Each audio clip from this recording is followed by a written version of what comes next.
having the body that you wish for, hope for, starts with loving the body that you have now.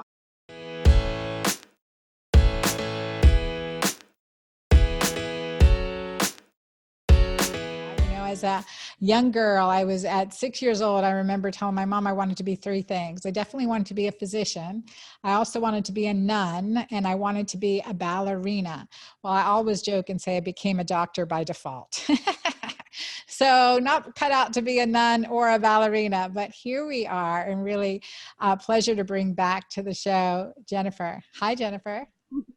I love that you said you wanted to be a ballerina. I think that's really one of the fun aspects of Transcendence is the modality that I created to help all of us, but particularly, so many women I work with did have a dream of being a free dancer. And the dream of what I think we want as a little girl isn't really the reality of what we find in the ballet studio. Now, I'm not dissing ballet. I think ballet, there's such beauty in all forms. I mean, ballet helped train me as a technical dancer to be a professional modern dancer, but it also has its dark side. I think we've all at some point come across an article or something in a show that discusses the dark side really of everything in life. Isn't there a positive side to things and a darker side to things? But what I love about Transcendence is it allows all of those little girls that wanted to be ballerinas to feel like now at any age. And I think one of the most important things is any mobility. So there's this, body individuality, and then there's body diversity. And I think what our country, our culture, our world is asking for right now is body diversity, body love diversity, like all sizes, all shapes, all ages, all ability levels. And I have some people that are healing from surgery that will come to a Transcendence class because they can visualize in their mind movement that is free. The music is repatterning cells in their body, just the breath that they'll do from class. And even if they can just move their little finger, I say that they're dancing. The traditional ways that we've been taught that you have to have no ache, no pain, no injury, and be fully, mobile to be a dancer just really isn't true and isn't the case. So one of my favorite things is to really bring this kind of freedom of movement to all people, no matter what the mobility level is. But I know you want to talk about the limiting beliefs versus the empowering beliefs. And I want to close out or open up and also close the open loop that I created with my daughter. So we were at my birthday party, and one of the questions was, what has Jeniffer taught you? We went around, we had family and friends there, and it was like a quick little, something positive that you feel you've learned from Recognition. Yeah, recognition, really birthday nice. stories. It was really fun. And I had no idea what people were going to say. And there was some really lovely things said. And then it got to my daughter. And my daughter said, of course, as my mom, she's taught me like a million things, but probably one of the most powerful pieces that she's taught me is, I have so many friends that just hate themselves and hate their bodies. And I was taught from a very young age to love my body just as it is. And I think probably one of the most important things she taught me was how to look in the mirror and how to love what I see. And oh my gosh, I just burst out that's beautiful. in ugly tears because I was not expecting that. And it was such a struggle for me, such a struggle for so many years. And to be able to not only shift that in my own lifetime, because I have women in my life that I have loved who no longer are living, who took that to the grave. The adversarial hating relationship with their body. And I said to myself, that will not be me. I don't want to have that experience. I want to be alive and confident in my body so that I have that much more energy to love my husband and my kids and to bring forth my purpose and my passion and my mission, because that energy is such a drain and it's such this vicious cycle, and it sucks the life out of us as women if we're in that cycle, right? So here are some of the beliefs that I used to have that I no longer have. The first is no pain, no gain. Who's heard that one? That's like Jane Fonda, and I love Jane Fonda, and I totally did the Jane Fonda workout videos, but right, it was like, if it doesn't hurt, you're not burning the muscle, right? So that was an old limiting belief, I feel. The no pain, no gain, and that deprivation and starvation creates results. Mm-hmm. Who believes that one? Um, we're very much in a Western society of all work, and we get celebrated even and rewarded for the overworking and underresting cycle. So that was very much a limiting belief. Well, that's Um, so true. Definitely, workaholism is one of the isms that's rewarded, right? I've been there, done that, and it is. It's certainly one of those achievement it's like cycles. a I have to badge, watch right? to become an ism, a workaholism. So Yeah. that is one. Resisting and controlling my body's needs and desires. So, like, the belief would be, oh, I'll go to the bathroom later, like, and literally not honor your natural body's urges or cravings or just those inner desires. Now, I believe that we have, urges and desires that are disempowering. Not all of them need to be followed and listened to, but underneath that sugar craving, underneath that craving for that savory food, or underneath, like, if there's those kinds of food cravings, is a deeper soul craving, I believe. And so when I suppress all of those cravings and desires, I'm actually suppressing underneath all of that what's really seeking to happen, right? What my body's really trying to tell me, I believe. So resisting, controlling at all costs, definitely molding and whipping my body into a certain size or shape. Like, I have got to be a size 4, 6, right? Or at the zero body fat and, like, Well, I mean, it is. chiseled. Yeah, it is that concept. Okay, well, when I'm a size 6, I'll feel better. Or when I'm a size whatever, I'll be sexier. When I lose 10 pounds, I'll feel, this, that, and the other. And that's really not going to change. That's not what it's about. Well, I'll tell you this, having the body that you wish for, hope for, starts with loving the body that you have now. Oh, And I I tell love you, that.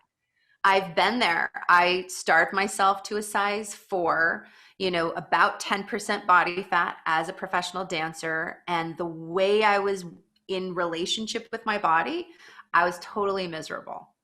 And I've had other times in my life where I've just had a baby. I'm like 180 pounds. The doctors would say you need to release weight, but I'm so in love with life and just so in love with my body and what my body's been able to produce and create. And I know that as I love my body will find homeostasis. When I feed my body true nourishment, my body will come home to a healthy place. So it's not the size, it's really how we're approaching life and our relationship with ourselves. But yeah, the other body belief was body fat is bad and ugly and must be burned and removed at all costs. Like total fat phobia, I think, in our Mm-hmm. culture, big time. Like it's really quite bad. My curves must be controlled and tamed. Another belief is, unless I look like the images in modern media, I'm not beautiful, I'm not acceptable, and probably the deepest, most painful is I'm not enough, right? The messages that we Mm-hmm. get if we have any wrinkles, if we look a day over 28, right, as women, like, if we have a baby, we've got to get back into pre-baby shape in like 12 weeks. Like, what the heck? Like, this is all just programming beliefs that aren't real. And I will say, having now being on the other side of it all, we can press pause. Like, I don't pick up those magazines anymore. If a commercial comes on, I just let it, like, wash off of me like water off a duck's back. And here are the new beliefs that I subscribe to and really work with my clients in particular.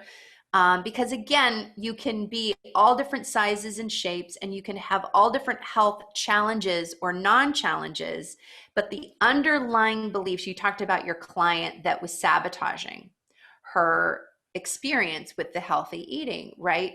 You can't just change a behavior without actually uncovering, releasing, and repatterning the underlying beliefs. And most of these beliefs Absolutely. were Absolutely. inherited. Mm-hmm. Yeah, they were inherited. So a lot of these things.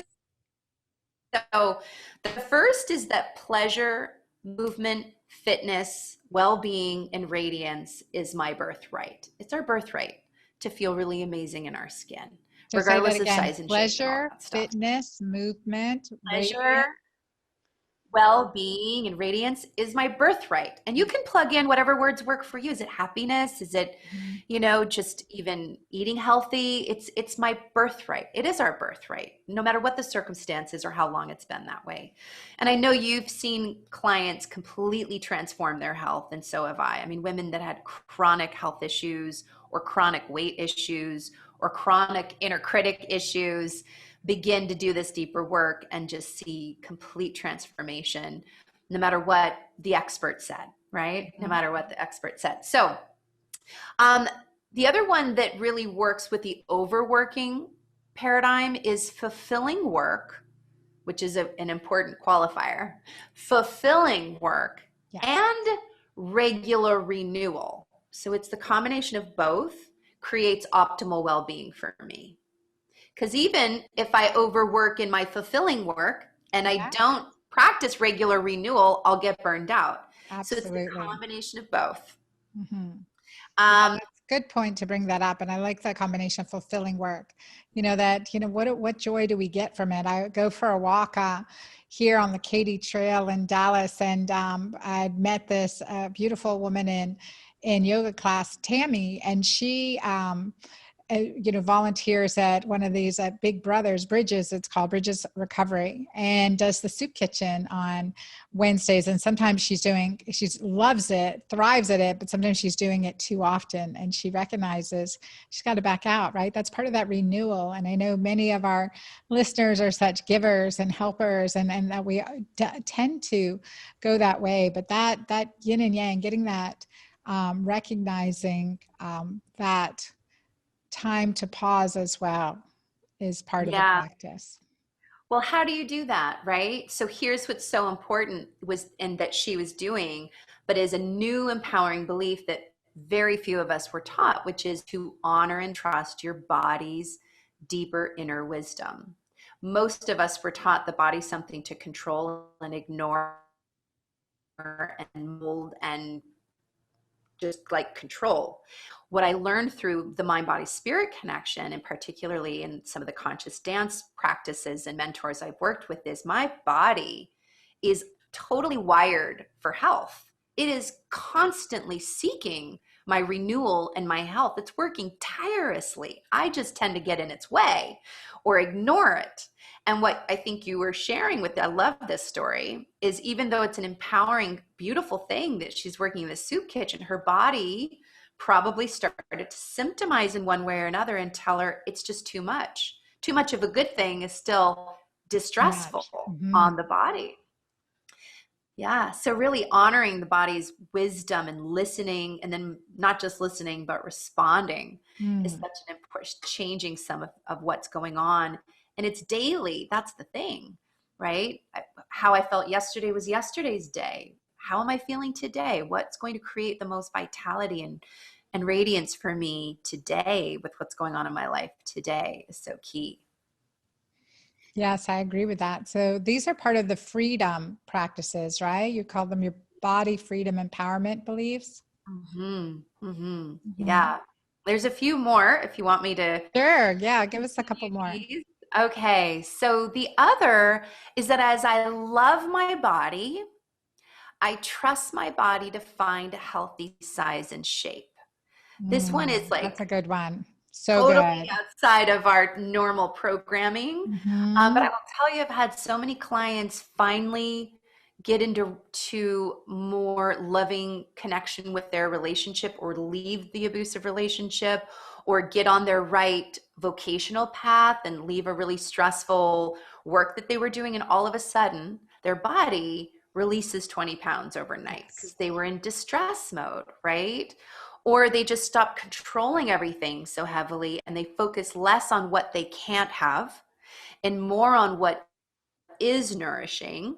And again, without even trying, the weight just falls away. And or other women that the truth was they didn't really need to lose any weight, right? It was just really embracing the beautiful, healthy body that they had. And so it wasn't so much about a weight shift, but about how they were treating their body and how they feel in their body. And most importantly, how they were talking to themselves, right? And that constant inner negative chatter, they just paused that. And I I know you share this and talk about this in your book, but how we talk to ourselves is so important. Would we let somebody speak negatively or abusively to our best friend? Absolutely not.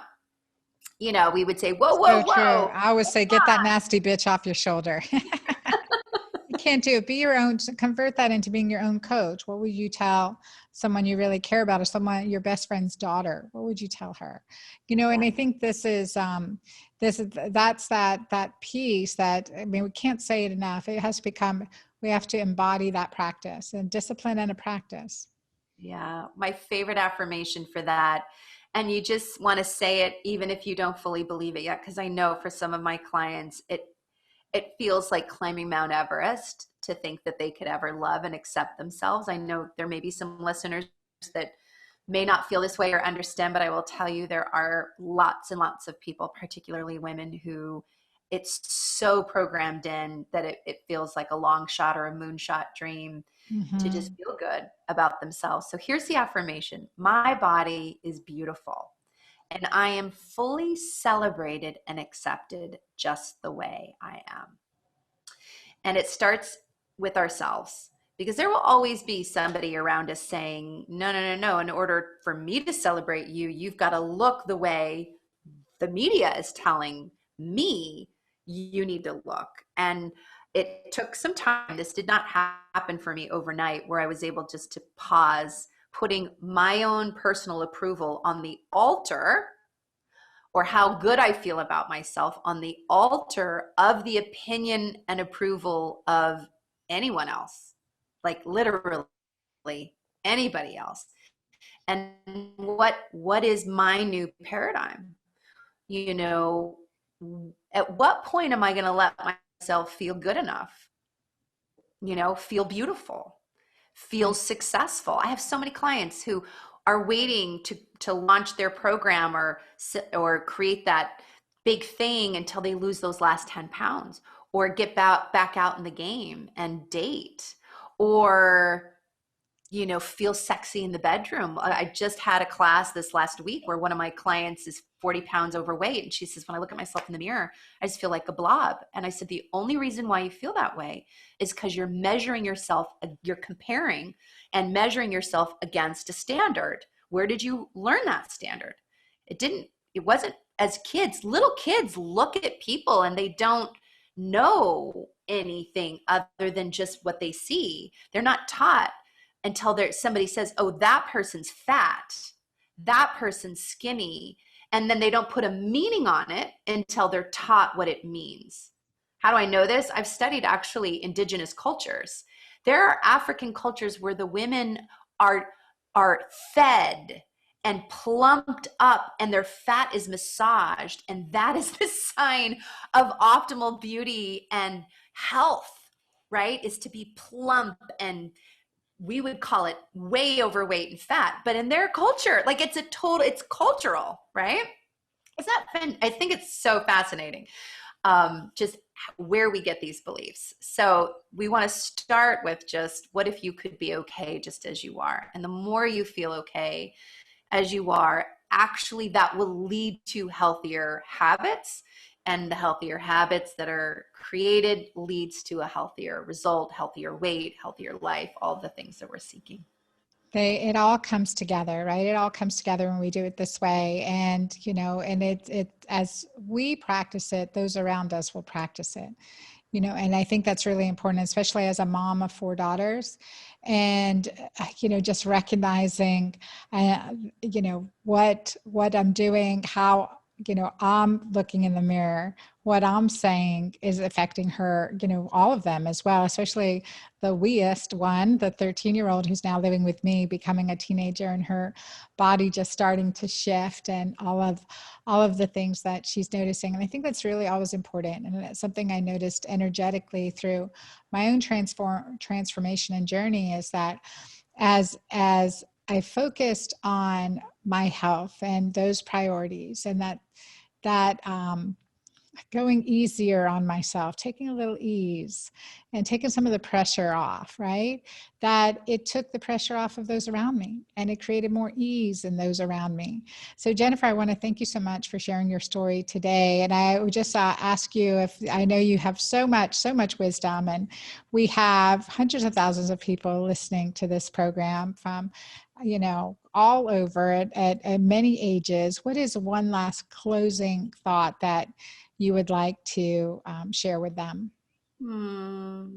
I think the most important thing that we teach and believe at the Brave Thinking Institute, and that is that the power breathing you is more powerful than any circumstance, any situation, or any condition. So no matter what the longing is, what the discontent is, what the thing is that you are looking for, wanting to shift, that this power breathing you is guiding you to answers and resources. And that answer and resource may be, Dr. Anna, obviously you're listening to this podcast, right? Or experiencing this wisdom one way or another. And it could be something that she's providing, a program or an audio or a product or a book. It could be something that I might be offering, and to just follow that inner guidance, to follow that intuition, to follow the body's wisdom. My own body's wisdom has provided information and resources that no one outside of me could have provided. And it was really my opportunity to discover her, to get to know her, and to create this beautiful, loving relationship with my own body and her wisdom. And no one else can do that for us but our own selves. So just to, love ourselves as much as we possibly can. Oh, I love that. And it's so true. It's our body's inner wisdom, just to tune into that. Thank you for watching this video. Be sure to subscribe to my YouTube channel here and get those notifications, and comment below. Let me know your thoughts, what you loved, and what your action step is.